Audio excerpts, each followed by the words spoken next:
El 13 de mayo de 1981, Mehmet Ali Akka, un ciudadano de origen turco, cometía un atentado contra el Papa Juan Pablo II en la Plaza de San Pedro en el Vaticano.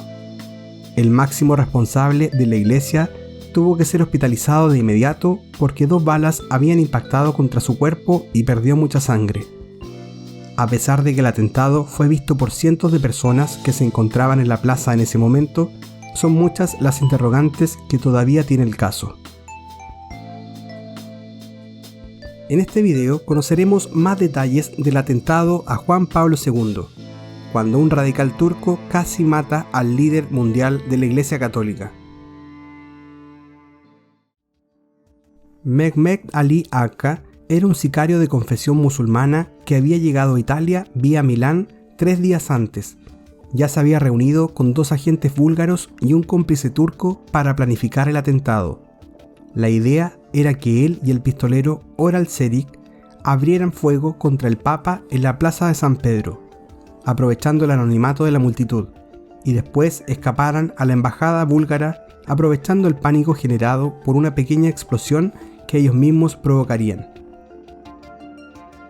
De ese modo, el 13 de mayo, Akka y Selik se sentaron en la plaza simulando escribir postales, mientras esperaban la llegada del Papa. Cuando el sumo pontífice finalmente apareció a bordo del papamóvil, Akka se acercó rápidamente y le disparó varias veces con una pistola semiautomática Browning de 9 milímetros, hiriéndolo de gravedad, alcanzando además a 2 espectadores que también resultaron heridos por las balas perdidas del sicario.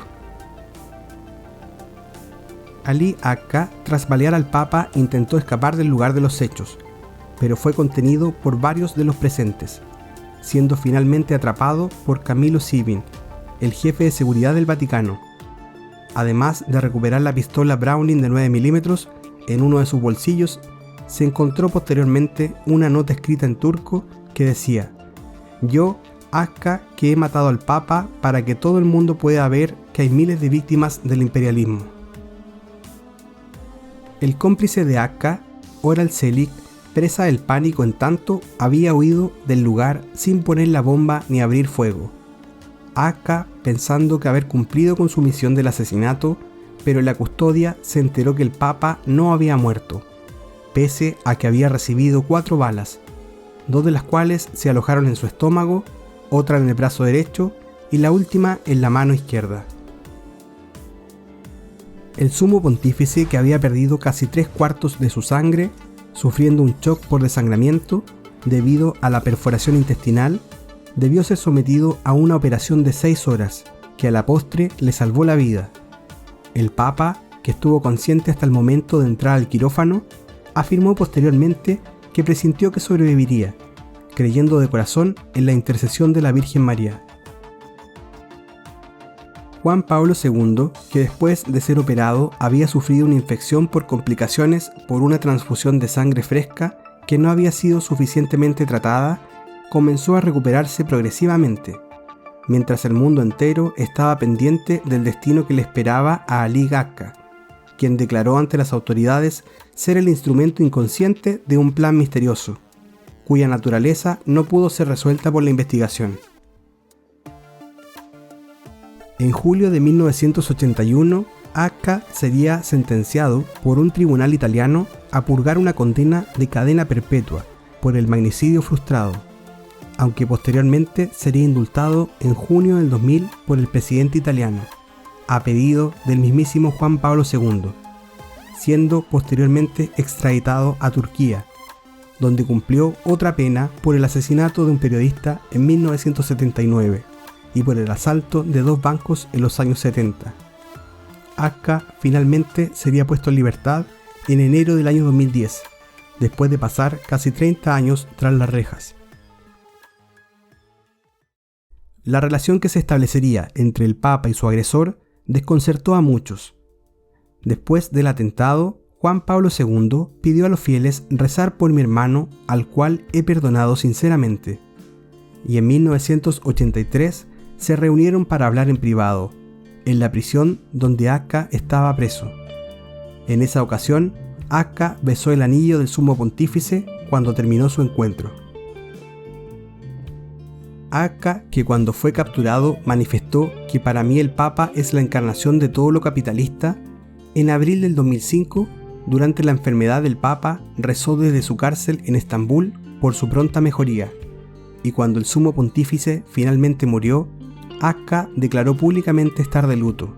He perdido al Papa, mi hermano espiritual. Me sumo al duelo de mi pueblo cristiano católico, dijo en una declaración pública. Con respecto a las motivaciones reales del atentado, existen varias teorías. La más aceptada por todos afirma que el intento de asesinato se habría fraguado en la ex Unión Soviética, por obra de la temida KGB, que habría ordenado a los servicios secretos de Bulgaria y Alemania del Este concretar el atentado, debido, entre otras cosas, al apoyo público del Papa a la Federación Sindical Solidaridad, que por esa época hacía tambalear los cimientos del gobierno comunista polaco, cuyas directrices, tal como la de los demás países satélites de la Unión Soviética, eran dirigidas desde Moscú. Documentos que se recuperaron posteriormente, después de la caída del muro de Berlín, desde las dependencias de la Stasi, el organismo de seguridad de la Alemania Oriental, habrían confirmado que el intento de asesinato de 1981 contra el Papa Juan Pablo II fue decidido por la KGB soviética y asignado a los agentes búlgaros y de la RDA. Yuri Andropov, jefe de la época de la KGB, se defendió de estas acusaciones afirmando que el atentado a Juan Pablo II era el producto de una conspiración anglo-alemana, orquestada por la CIA para debilitar la hegemonía soviética en la Polonia católica y eventualmente para precipitar el colapso de la Unión Soviética al completo. Si ya llegaste hasta aquí, no olvides darle un me gusta al video, dejar tus comentarios más abajo y suscribirte al canal para ayudarnos a seguir creciendo y poder contar las historias más curiosas que vale la pena recordar.